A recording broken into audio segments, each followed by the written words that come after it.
Imagina por un instante que eres un ciudadano romano del siglo I después de Cristo.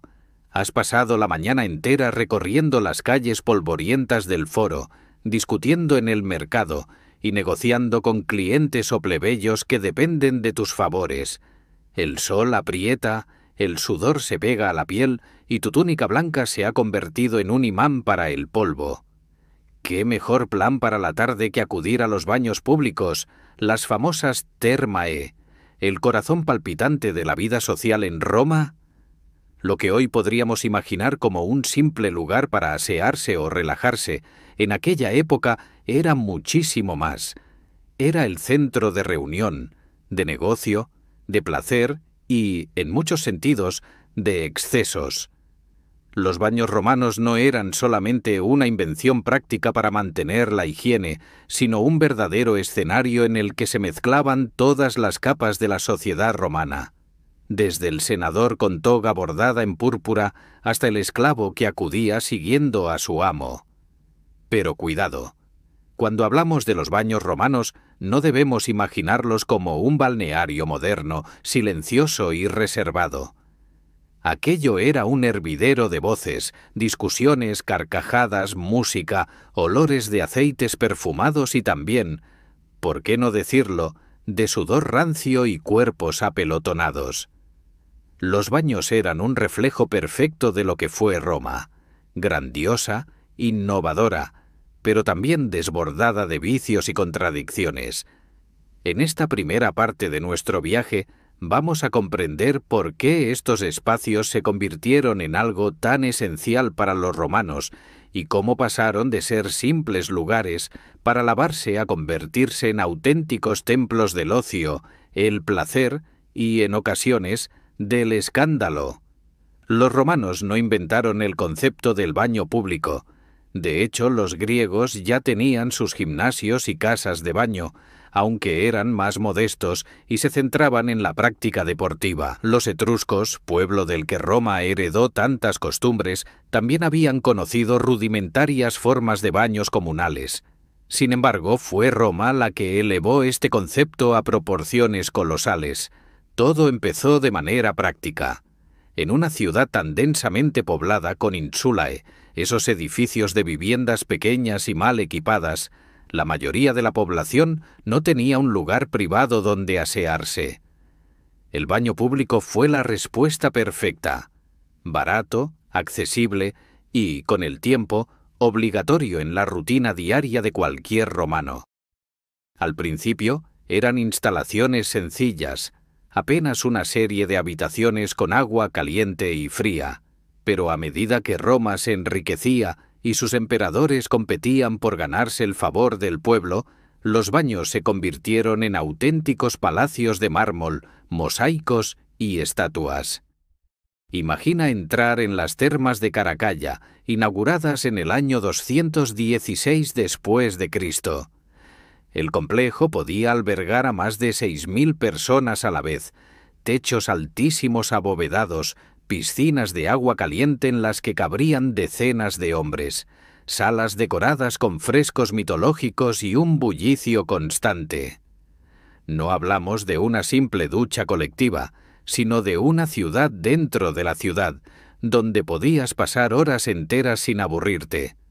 Los romanos no iban a los baños con prisas. Aquello era todo un ritual social y personal. La visita empezaba en el apoditerium, el vestuario, donde dejabas tu ropa en manos de un esclavo o la guardabas en nichos. Desde allí el recorrido incluía diferentes etapas: el tepidarium, sala templada; el caldarium, sala caliente con vapor; el frigidarium, sala fría con piscina; y en algunos casos, el laconium, una especie de sauna seca. En cada sala la experiencia iba más allá del agua. Los asistentes se untaban con aceites perfumados, recibían masajes de esclavos especializados, se raspaban el sudor y la suciedad con el famoso strigil, una especie de cuchilla curva metálica. Y mientras tanto, ¿qué ocurría alrededor? Conversaciones de política, chismes de la ciudad, apuestas deportivas, citas galantes y, por supuesto, negocios. No exageramos si decimos que muchas decisiones cruciales para la historia de Roma se gestaron en las termas, entre un chapuzón y una charla amistosa. Una de las razones por las que los baños se convirtieron en un hervidero de descontrol fue su carácter abierto. A diferencia de muchos otros espacios romanos reservados a las élites, los baños eran accesibles para casi todos. La entrada era muy barata, apenas una pequeña moneda, y en muchas ocasiones los emperadores decretaban la entrada gratuita como gesto político para ganarse la simpatía de la plebe.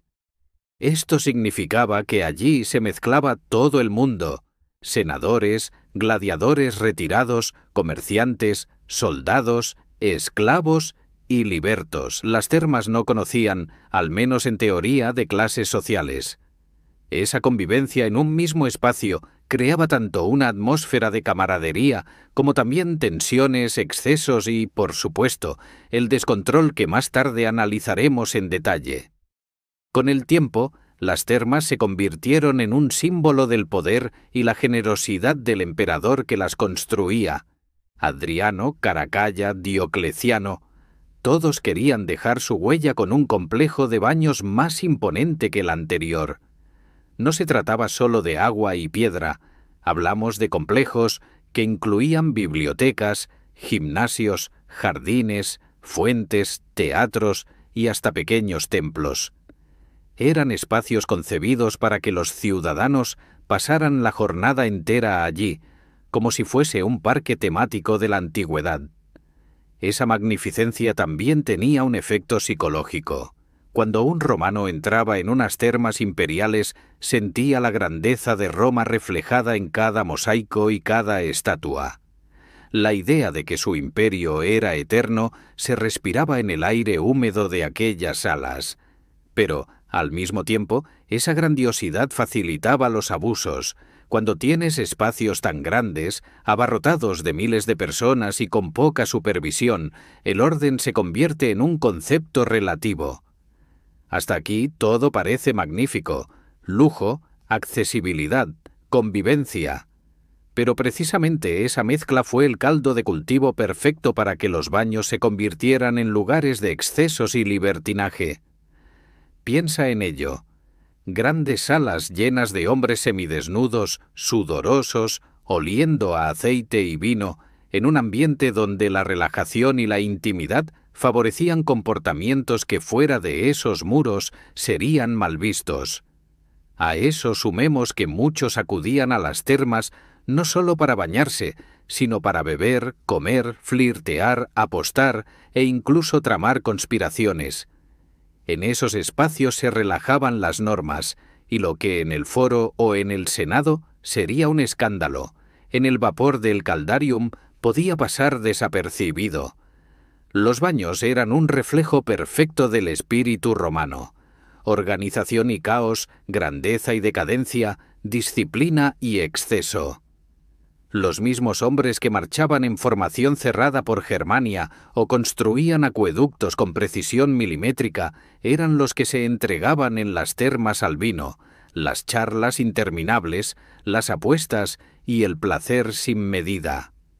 Es esa dualidad la que explica por qué los baños romanos fascinan tanto a los historiadores, porque nos muestran a los romanos no como héroes de mármol, sino como hombres de carne y hueso, con sus virtudes y sus debilidades. Y aquí dejamos planteado el escenario. En esta primera parte hemos entendido cómo nacieron los baños romanos, cómo se transformaron en palacios de ocio y por qué atraían a todas las clases sociales. En la próxima parte entraremos en la carne del asunto, los excesos que allí se vivían. Sexo, banquetes clandestinos, apuestas ilegales y conspiraciones políticas. Porque, créeme, lo que ocurría tras esas paredes de mármol iba mucho más allá de un simple chapuzón. Cuando uno piensa en los baños romanos puede imaginarse un lugar de relajación, casi un spa moderno, pero la realidad era mucho más turbulenta. Si en la primera parte veíamos cómo las termas nacieron como un espacio de higiene, socialización y hasta orgullo imperial, ahora debemos descorrer el velo para asomarnos al lado más oculto y descontrolado de estos templos del agua. Porque, aunque a ojos de la moral romana muchas cosas eran aceptables, lo cierto es que las termas acabaron convirtiéndose en auténticos escenarios de excesos donde la línea entre lo permitido y lo prohibido se desdibujaba hasta desaparecer.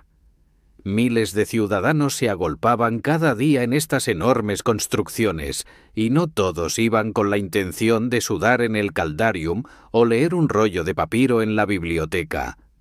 Había quien buscaba placer, otros buscaban intrigas, algunos querían llamar la atención y otros, sencillamente, perderse en el bullicio y dejarse llevar por la multitud. Roma, esa ciudad que presumía de leyes y de orden, encontraba en los baños una válvula de escape donde lo instintivo y lo prohibido se mezclaban como el vapor en las salas calientes. Lo primero que hay que entender es que, en las termas, el cuerpo estaba siempre en primer plano. Cientos de hombres desnudos o apenas cubiertos con una toalla compartían los espacios, se frotaban la piel con aceites, se raspaban con el estrigil, sudaban juntos, se zambullían en las piscinas. Esa exposición constante del cuerpo creaba un ambiente cargado, propenso a despertar miradas, comentarios y deseos. Aunque existían horarios diferenciados para hombres y mujeres en algunos baños, la separación no siempre se respetaba, y en más de una ocasión se organizaban sesiones mixtas. Los moralistas romanos como Séneca o Juvenal criticaban duramente estos excesos, pero la realidad era que muchos ciudadanos, sobre todo jóvenes, acudían a las termas precisamente en busca de esa promiscuidad velada. Se sabe que algunos baños incluían espacios apartados, rincones oscuros o salas secundarias donde ocurrían encuentros discretos. Pero el sexo no era el único exceso. Los baños también eran un centro neurálgico del juego y las apuestas. Allí, mientras unos se sumergían en el agua caliente, otros discutían sobre las carreras de cuadrigas en el Circo Máximo o sobre los combates de gladiadores en el Coliseo. Se apostaba dinero, joyas e incluso esclavos. Los dados resonaban en los rincones y no faltaban los tramposos que trataban de manipular las piezas. La densidad de gente hacía difícil controlar nada, y aunque en teoría los baños eran lugares públicos con normas, en la práctica cada cual hacía de las suyas. No faltaban peleas, discusiones airadas y hasta ajustes de cuentas en medio del bullicio. Los baños eran un mercado de rumores, un foro alternativo donde lo oficial y lo clandestino se entrelazaban sin remedio. El vino también jugaba su papel.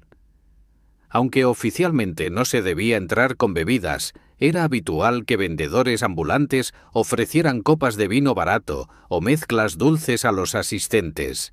En los jardines anexos o en algunas salas se improvisaban banquetes, y no eran pocos los que, tras varias copas, acababan protagonizando escenas bochornosas. El calor del caldarium mezclado con el alcohol creaba una especie de embriaguez colectiva que facilitaba los excesos. Los poetas satíricos de la época no dejaban de burlarse de estas escenas, describiendo a patricios respetables tambaleándose desnudos, gritando obscenidades y persiguiendo a muchachos en medio de un mar de risas. No debemos olvidar tampoco el papel de la prostitución. Aunque la ley romana la toleraba en determinados espacios, muchos testimonios apuntan a que las termas se convirtieron en uno de los lugares favoritos para las meretrices y sus clientes. Algunas acudían con el pretexto de bañarse y ofrecían sus servicios entre murmullos, otras directamente eran llevadas allí por proxenetas. Los baños más lujosos incluso tenían estancias reservadas donde los encuentros podían darse sin demasiadas miradas indiscretas. La moral oficial fingía escandalizarse, pero la práctica era bien conocida por todos. En este ambiente de sensualidad, apuestas y vino, las conspiraciones políticas encontraban un terreno fértil.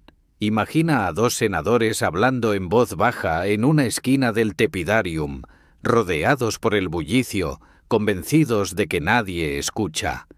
Allí se negociaban alianzas, se planeaban traiciones y se difundían rumores que podían hundir. Para comprender hasta qué punto los baños romanos podían convertirse en un escenario de descontrol, debemos detenernos en lo que ocurría en la parte menos documentada, pero más comentada en rumores y escritos satíricos: las relaciones prohibidas, los juegos eróticos y las aventuras furtivas. Los romanos eran un pueblo muy diferente a nosotros en cuanto a moralidad sexual.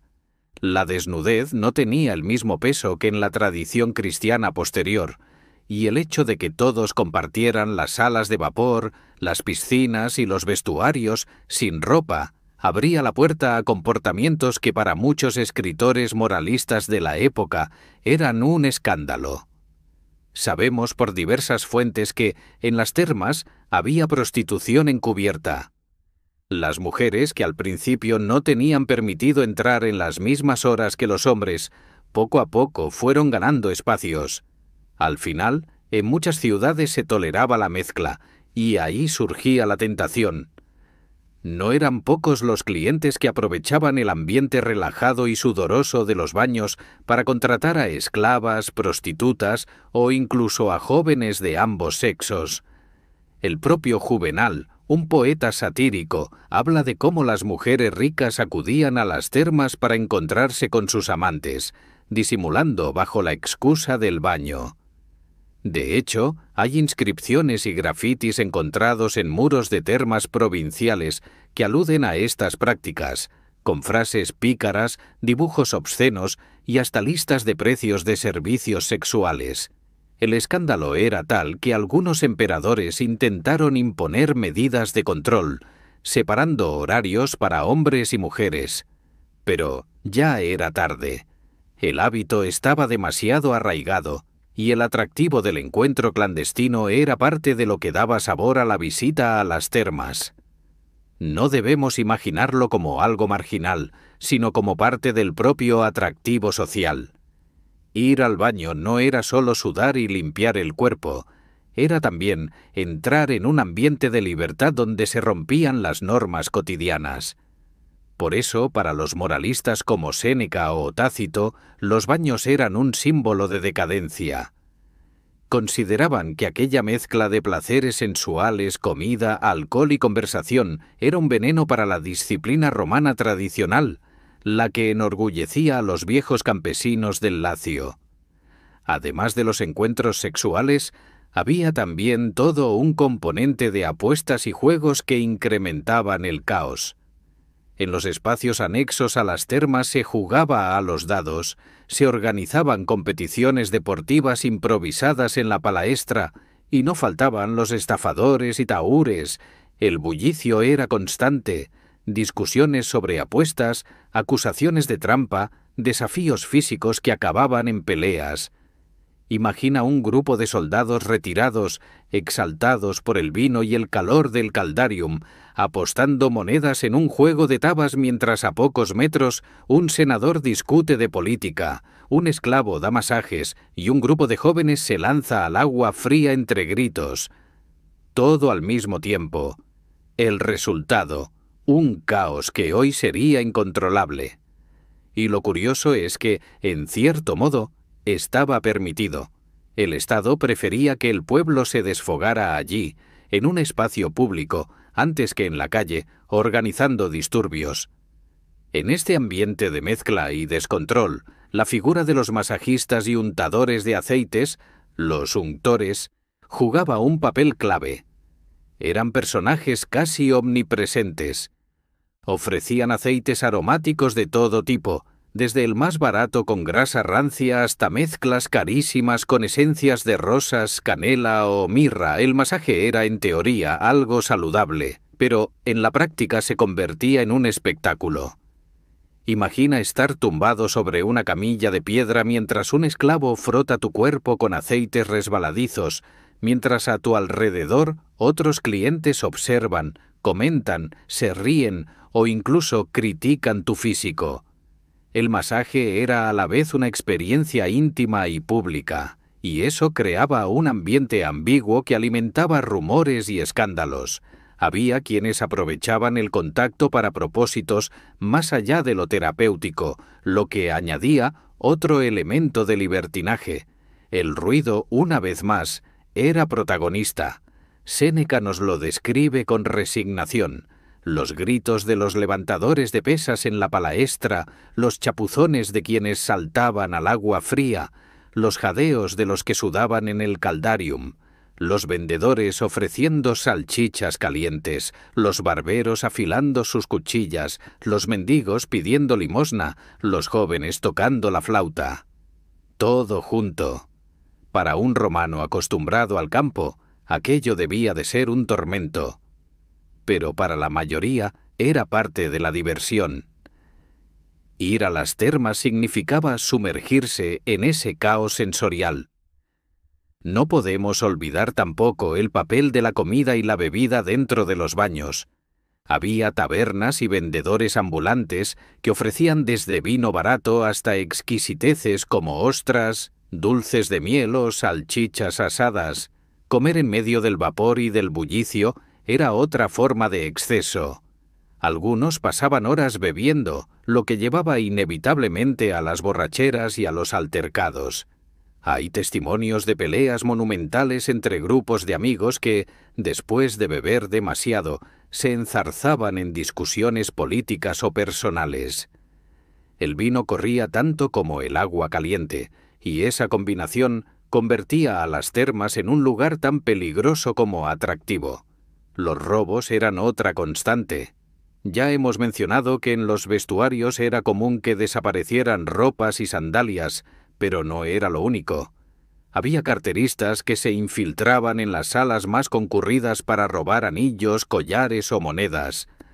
El propio Marcial, un poeta famoso, escribió epigramas burlándose de los ladrones de termas. Esto obligaba a los romanos a andar siempre con cautela. Por un lado, querían relajarse. Por otro, debían vigilar que no les sustrajeran sus pertenencias. Esa tensión añadía un toque de peligro que hacía la experiencia aún más intensa. El aspecto político tampoco debe pasarse por alto. Las termas eran lugares donde se tejían alianzas, se hacían promesas y se tramaban conspiraciones. Los senadores y los hombres influyentes sabían que el ambiente relajado y caluroso favorecía las conversaciones privadas. Entre el vapor y el murmullo general era fácil hablar sin ser escuchado por extraños. Muchos acuerdos políticos que luego cambiarían el destino del imperio se forjaron en aquellas piscinas humeantes. Esto le daba a los baños un carácter casi sagrado para la vida romana. Eran el escenario del poder tanto como el foro o el senado. Pero a la vez, esa mezcla de política y placer hacía que se produjeran encuentros peligrosos. No faltaban los espías, los soplones, los traidores, y en ocasiones las disputas políticas desembocaban en enfrentamientos físicos dentro de las mismas termas.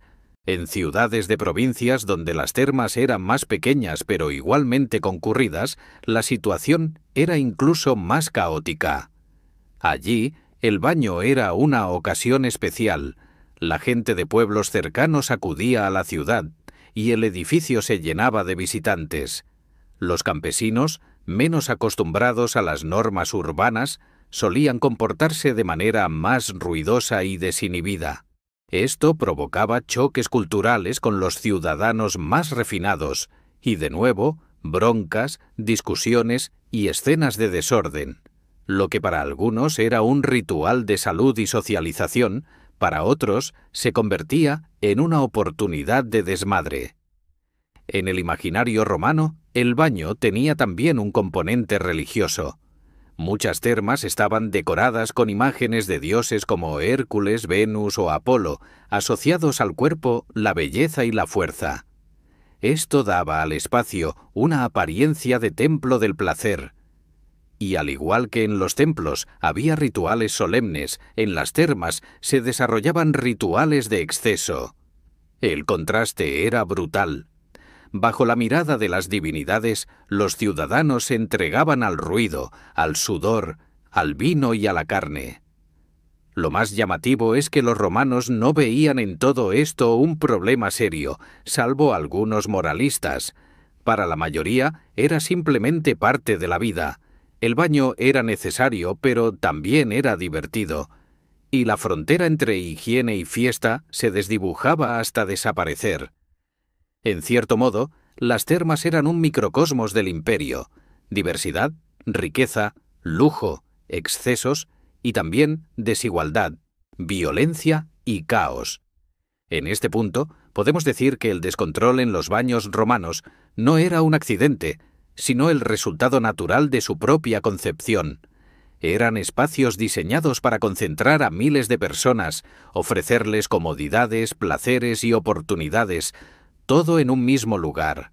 Con semejante mezcla, era imposible que no surgieran situaciones extremas.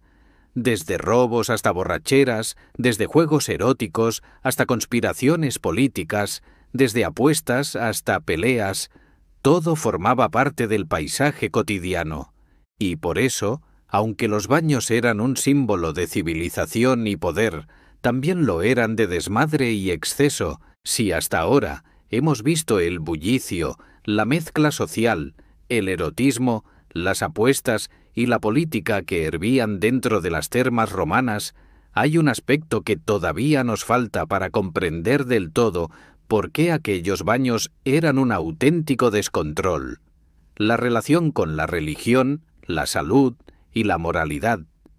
Porque aunque los romanos veían las termas como un símbolo de civilización y orgullo colectivo, había también una sombra detrás de todo aquel esplendor, enfermedades, críticas feroces de los filósofos y un progresivo deterioro de la disciplina tradicional que acabaría con el tiempo, convirtiendo a las termas en un espejo de la decadencia del imperio. Lo primero que debemos tener en cuenta es que los baños no eran simplemente un lujo urbano. Para los romanos tenían una dimensión casi sagrada. El agua en el mundo antiguo era símbolo de purificación y de contacto con lo divino. Por eso, muchas termas estaban decoradas con estatuas y mosaicos de dioses vinculados al cuerpo y a la salud. Apolo, protector de la medicina; Esculapio, patrón de los médicos; Venus, símbolo del placer y la belleza; y Hércules, encarnación de la fuerza y la resistencia. Imagina caminar desnudo entre columnas de mármol, rodeado de estatuas imponentes que representaban cuerpos perfectos, musculosos, inmortales. Para un ciudadano corriente aquello debía ser una experiencia casi religiosa.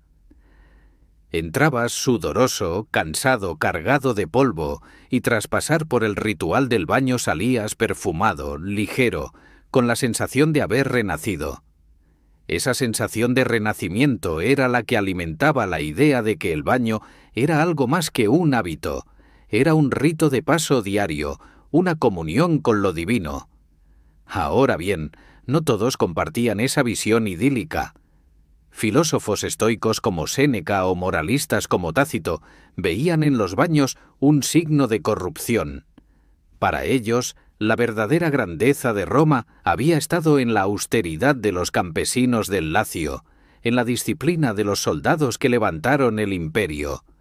Los baños, en cambio, eran un recordatorio de cómo la sociedad se había entregado al placer, al lujo y a la molicie.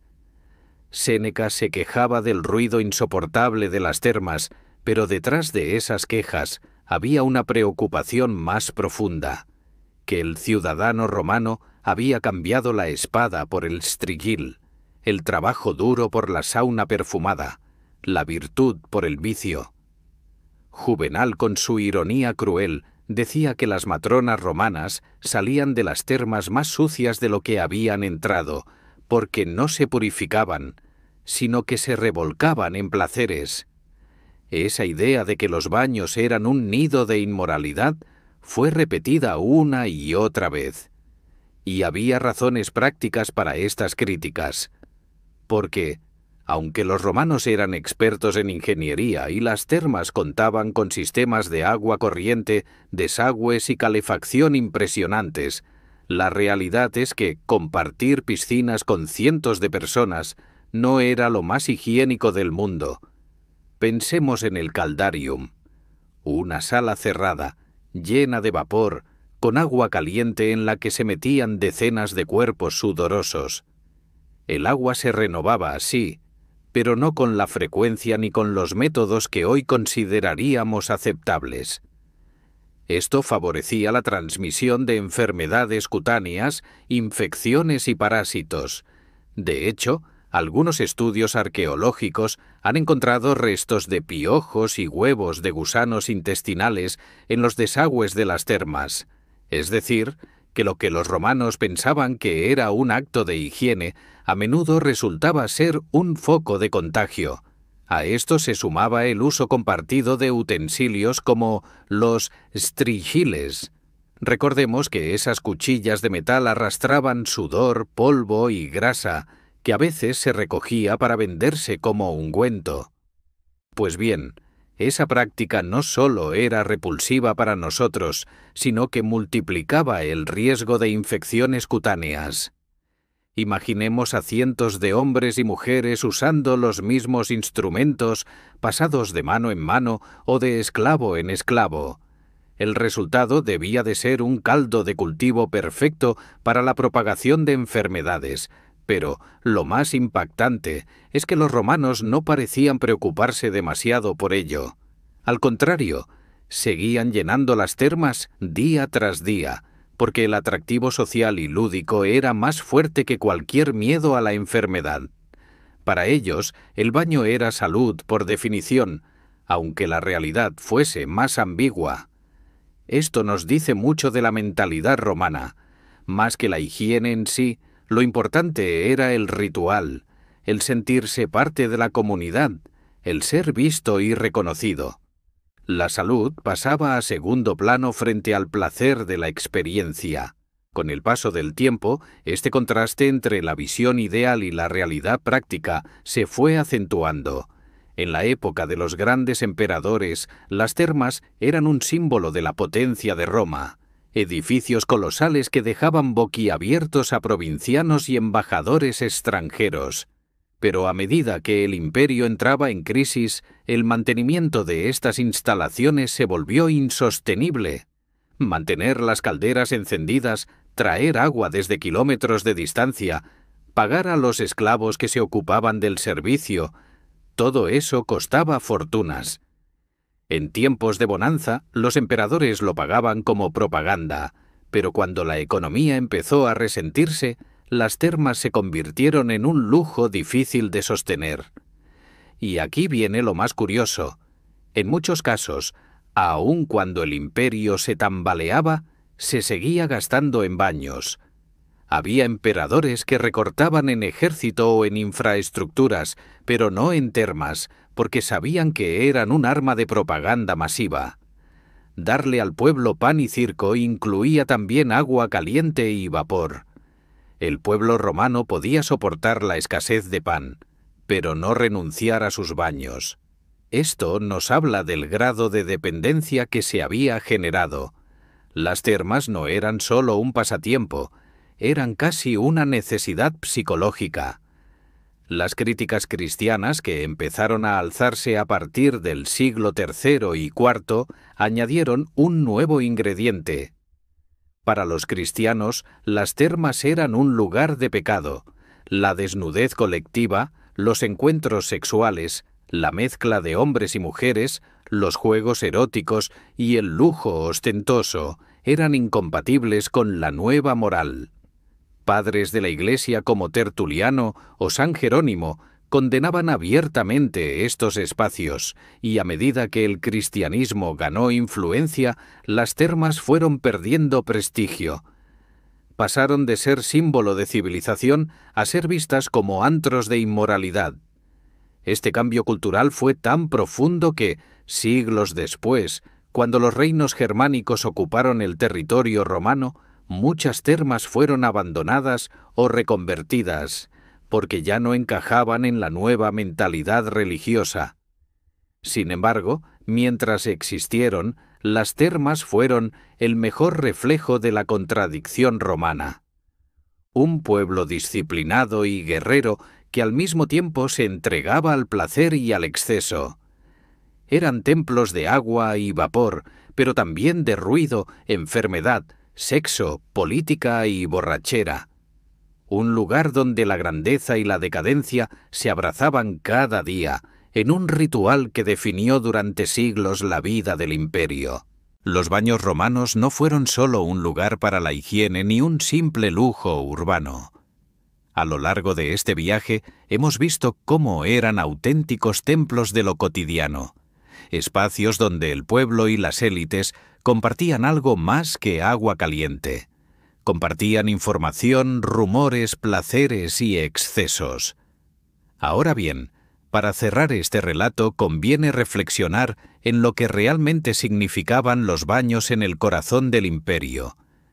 Porque más allá del mármol, de las piscinas y de los vapores, los baños eran el espejo de la sociedad romana, con todas sus virtudes y todos sus vicios. Y quizá por eso, cuando contemplamos su decadencia, encontramos también una metáfora de la caída del propio imperio. Imaginemos a un ciudadano romano cualquiera, en el siglo II después de Cristo. Se levanta por la mañana, asiste a sus obligaciones mínimas, tal vez al foro, tal vez al mercado, y, hacia el mediodía, cuando el calor aprieta, se dirige a las termas. Allí paga una pequeña cantidad o, si el día está patrocinado por algún político generoso, entra gratis. A partir de ese instante, se sumerge en un universo donde el tiempo se diluye. Conversa con amigos, escucha declamaciones poéticas, se entera de los últimos chismes de palacio, juega a los dados, come y bebe sin límite, recibe un masaje con aceites aromáticos y finalmente se sumerge en aguas calientes que relajan su cuerpo. ¿Quién no querría una vida así? Pero detrás de esa aparente perfección había algo más oscuro. Un sistema que fomentaba la evasión, el derroche, el libertinaje y, en ocasiones, la decadencia moral. Los baños fueron de alguna manera un mecanismo de control social. Pan y circo, pero en versión líquida.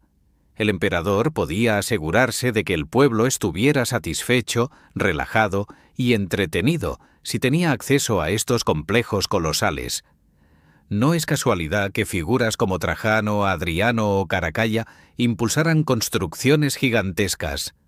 No eran solo edificios, eran declaraciones políticas, una forma de mostrar poder, riqueza y generosidad, pero también una manera de tener al pueblo ocupado. El ciudadano que pasaba horas en las termas, rodeado de lujos y de pequeños placeres, no pensaba tanto en rebelarse, en cuestionar el orden o en la desigualdad social. Y esa función de desvío de tensiones convirtió a los baños en un arma sutil pero eficaz de estabilidad imperial. Sin embargo, todo exceso cobra factura. Las termas implicaban un gasto colosal: acueductos, leña para calentar el agua, mantenimiento de mosaicos, estatuas y personal. Millones y millones de sestercios que salían de las arcas del Estado o de los bolsillos de mecenas que buscaban fama. Y cuando el imperio comenzó a tambalearse, esas estructuras dejaron de ser sostenibles. Los pueblos bárbaros que miraban desde las fronteras veían en esos lujos un símbolo de debilidad, una civilización tan preocupada por su comodidad que parecía haber olvidado el esfuerzo militar y el rigor de los tiempos republicanos. Los baños, que habían sido orgullo, se convirtieron en un emblema de decadencia. Pero hay algo más profundo. El baño romano no era solo agua caliente y vapor, sino un lugar donde se desdibujaban los límites. Límites entre clases sociales, porque allí un esclavo podía bañarse en la misma sala que un senador. Límites entre lo público y lo privado, porque en esas estancias abiertas todo el mundo se exhibía. Límites entre la virtud y el exceso, porque lo que empezaba como un espacio de higiene terminaba a veces en banquetes, orgías y apuestas descontroladas. En definitiva, los baños representaban la ambición romana de abarcarlo todo, de mezclarlo todo, de llevar cualquier idea hasta sus últimas consecuencias. Y eso, en parte, explica tanto su grandeza como su ruina. Hoy, cuando visitamos las ruinas de las termas de Caracalla en Roma o las de Diocleciano, sentimos el eco de esa magnificencia. Columnas derruidas, mosaicos que aún brillan bajo el sol, restos de pasadizos donde circulaba el agua caliente. Todo habla de un pueblo que quiso tocar la eternidad a través de la piedra y el mármol. Pero también percibimos la fragilidad. Todo se vino abajo, no porque la ingeniería fuera débil, sino porque la sociedad que lo sostenía perdió el equilibrio. Los baños son una lección de historia petrificada. Cuando la comodidad se convierte en obsesión, la fuerza se debilita. No obstante, sería injusto quedarnos solo con la crítica. Los baños romanos también fueron un símbolo de civilización. Allí se practicaba la higiene en una época en que otras culturas la descuidaban. Allí se difundía la cultura porque muchos complejos incluían bibliotecas, salas de lectura y jardines filosóficos. Allí se fomentaba la comunidad, porque en las termas se reunían miles de personas que compartían tiempo, conversaciones y amistad. De algún modo fueron el primer gran centro social de Occidente. Y esa herencia ha llegado hasta nosotros. Las saunas, los balnearios, los spas modernos, todos beben de aquella tradición romana. Incluso la idea de que el tiempo de ocio es tan valioso como el tiempo de trabajo tiene raíces en esas salas húmedas y resonantes. Al terminar este viaje, conviene hacerse una pregunta. ¿Qué nos enseñan los baños romanos hoy, a 20 siglos de distancia? Nos enseñan que ninguna civilización se sostiene solo en la comodidad, que el exceso, por brillante que parezca, acaba debilitando los cimientos. Pero también nos enseñan que el ocio compartido, la búsqueda del bienestar y la mezcla de gentes distintas pueden ser una fuerza de cohesión social. Roma vivió entre esos dos polos, el de la innovación que unía y el de la indulgencia que destruía. Y quizá nuestra propia sociedad debería mirar ese espejo con atención, porque, al fin y al cabo, los baños romanos eran un absoluto descontrol, sí, pero también fueron una de las expresiones más fascinantes de lo que significa ser humano: buscar placer, comunidad y sentido en un espacio común. Entre el vapor y el mármol, entre el agua y el bullicio, los romanos nos dejaron una lección eterna: que la grandeza y la caída suelen bañarse en la misma piscina, y que, en última instancia, lo que somos como sociedad se refleja tanto en nuestras obras grandiosas como en nuestros momentos de ocio. Roma lo entendió, lo vivió y lo perdió. Nosotros hoy solo podemos contemplarlo y decidir si aprendemos de ello.